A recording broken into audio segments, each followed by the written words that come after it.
All right, this is If My People Bible Reading, part 125, the book of Ezekiel. Those that have been following along with me, reading the word from beginning to end, following it, just like a book. It's going to get more interesting, and you're going to love this reading, and you're going to not be able to put the Bible down. It's one of those that, I have to read a word from the Lord today. No, it's not going to go with this. It's going to get better and better to the very end. It's getting real good.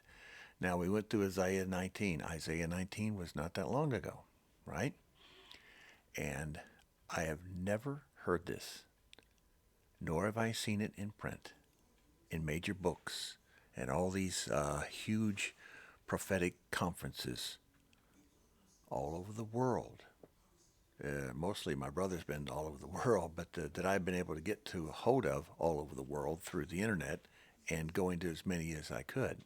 I've never heard of the blessing in Isaiah 19 where Yahweh says, I am blessing Israel, which is a third of my blessing. Not, I am blessing Israel, the center of the population of the entire world. That's what they say in these prophetic meetings I've been to. They really make a huge deal out of this. And they can, and that's fine. But are they also mentioned in Isaiah 19 where Egypt is blessed? Syria is blessed? And as we understand it, there's forewarning throughout the word from beginning Job and Genesis and all of the Torah and the Old Testament Torah. There's been forewarning and understanding that to understand what happened in Egypt, but also understand that Egypt means Western society. That includes Greece, Europe, England, Scotland, Wales, Ireland, um, most of South America, all of North America, Egypt. And we also understand that Syria is the northern peoples. Okay, we understand that, right? So there it is. So why do I mention this now? Because we're starting the book of Ezekiel, and it mentions about Egypt being warned before Israel is. All right, now, at the time of Ezekiel, it won't be long because the tribes have been scattered. But one tribe, the primary tribe in the land of Judah, the Jews, who didn't call themselves, by the way, Jews, until they went to Babylon and back. They picked up that name from Babylon. And by the way, um, Christians did not pick up the name Christians until the Romans, making fun of them, especially the Caesars, calling them little Christs, Christians. That's where that comes from. But that's a great word. And I've said before, I have high respect for the word of Christian.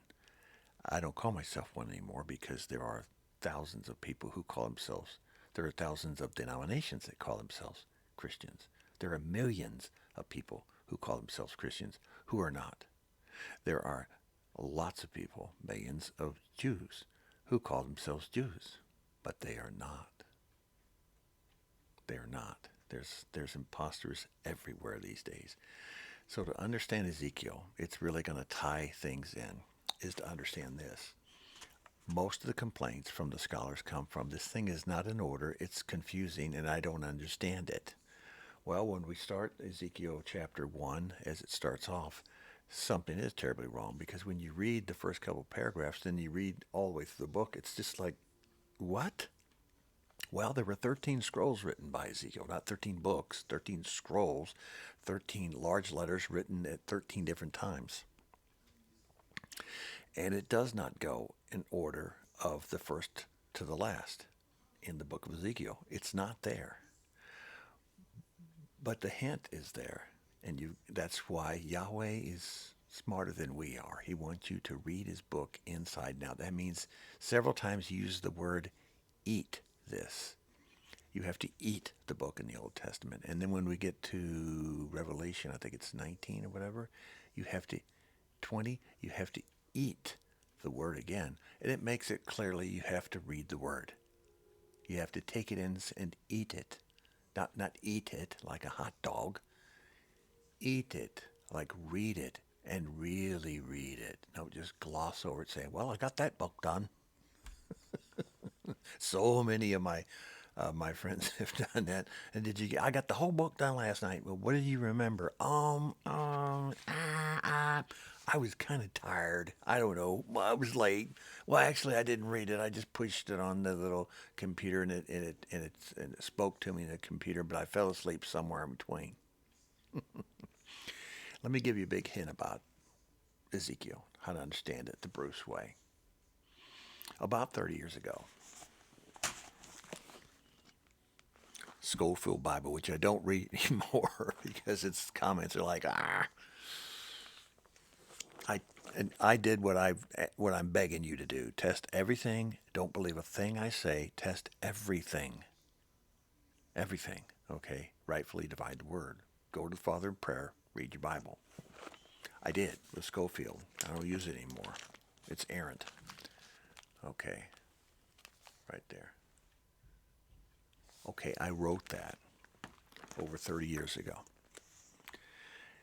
because I started reading the word. I ate the word, and I realized, which we're going to get there, by the way. I realized that Yeshua did not die on a Friday, was buried, and then rose 3 days on Sunday morning. That's not 3 days.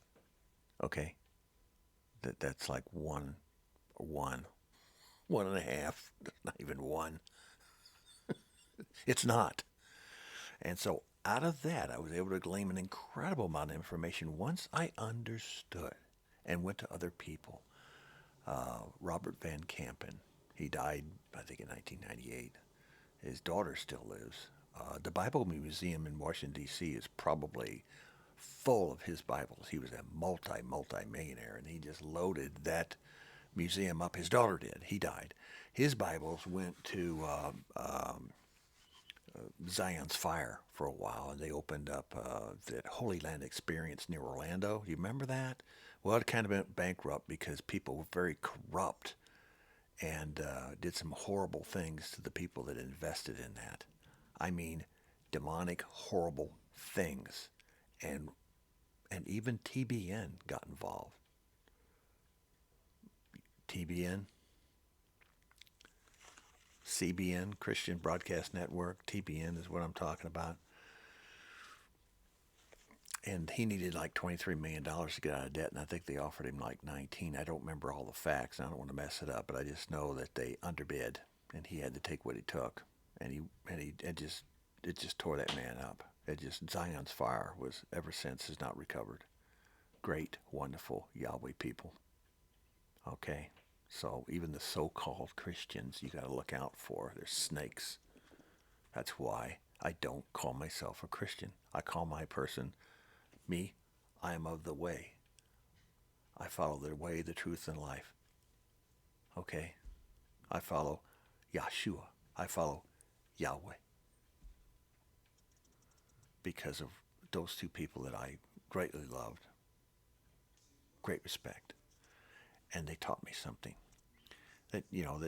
So I wrote down on this Bible. I wrote down that he died on a Wednesday, and I traced the 6 days. And then I traced the 6 days until his crucifixion. And then I traced the 3 days, 3 actual 24-hour days after his burial. And that ended up being sometime on early Sunday morning before the sun rose on Sunday morning. So it was between 12 midnight and 7 o'clock in the morning when he arose from the dead. Okay? All right.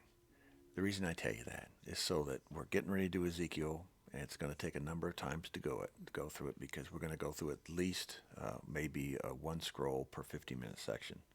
So when I understood this writing, the 6 days before the Passion Week, I call it the Passion Week of Yeshua, and then his death, and then his burial, and then his resurrection, I end up with 6 plus 3 is 9, and I end up with a Sunday morning before the sunrise. So there's no saying is, I used to go to church on sunrise service because Jesus rose when the sun rose.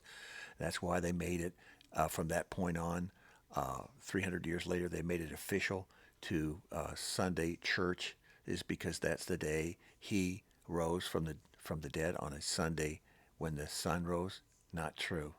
Not true. He rose in the dark. He came as a thief, like in a thief in the night. He coming back in the thief in the night. You understand that? He rose as a thief in the night.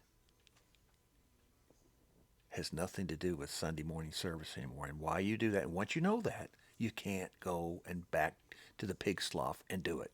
No more Easter bunnies, no more Christmas crap, no more Oktoberfest or Halloween. Okay, so when you start Ezekiel, it starts off like it's the end of it or the beginning of it. It's somewhere into it. It's like I wrote down 30 years ago. I wrote down of what happened. And then I detailed it in the 6-day walk. And then I detailed it in the 3 days later, the rising. And then then his 40 days on earth. In other words, it was all in order, but I set the pace of what happened and what was important. So, scroll 13 is actually the first part of Ezekiel when you start reading it. It's the last. The last is first, the first is last. It is the last scroll he wrote. Years later, like 20 some odd years later, when he finally finished and got all his visions, he wrote it down. So the first thing that he presented in his completed scrolls is scroll 13. It kind of surmises and preambles everything about the other 12 scrolls. See? See how that works now? So when you get into the book of Ezekiel, I'm sitting here looking at it. When you get into the book of Ezekiel, you will read the first page, chapter 1. Just read about half of 1. In fact, I think it goes to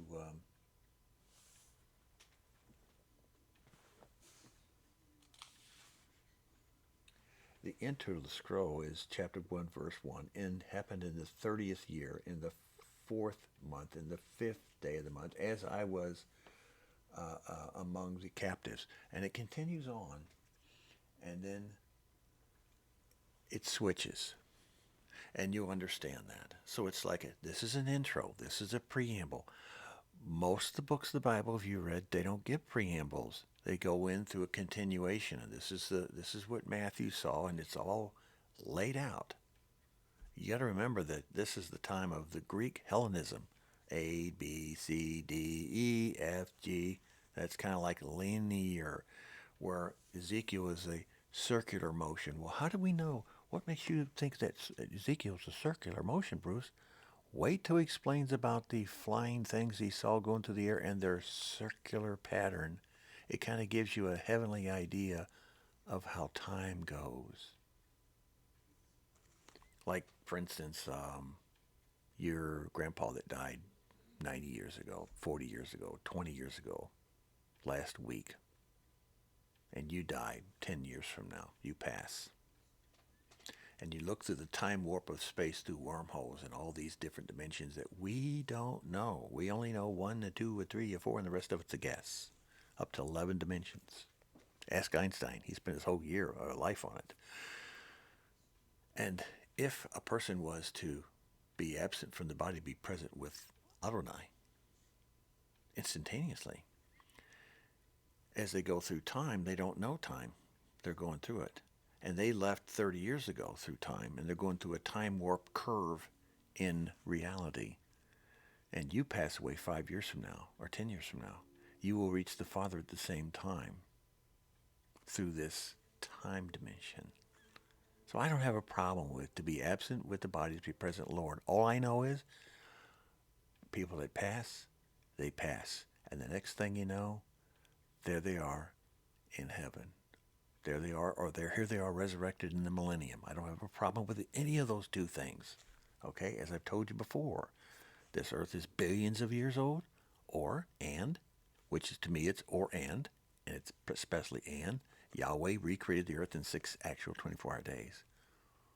He just put down creation because it is a creation, just like I am a son of my great grandfather. I am his son, just like Abraham is, just like they mention there. They don't mention the great, they just put son. Understand how that got? Noah's son. Noah's his grandson was Canaan, right? No, that's not what they said in the Bible, did they? They said, like, son. Understand that. So when we do Ezekiel, read it, or do the scrolls as they come out, and you'll understand the full of it. See you then.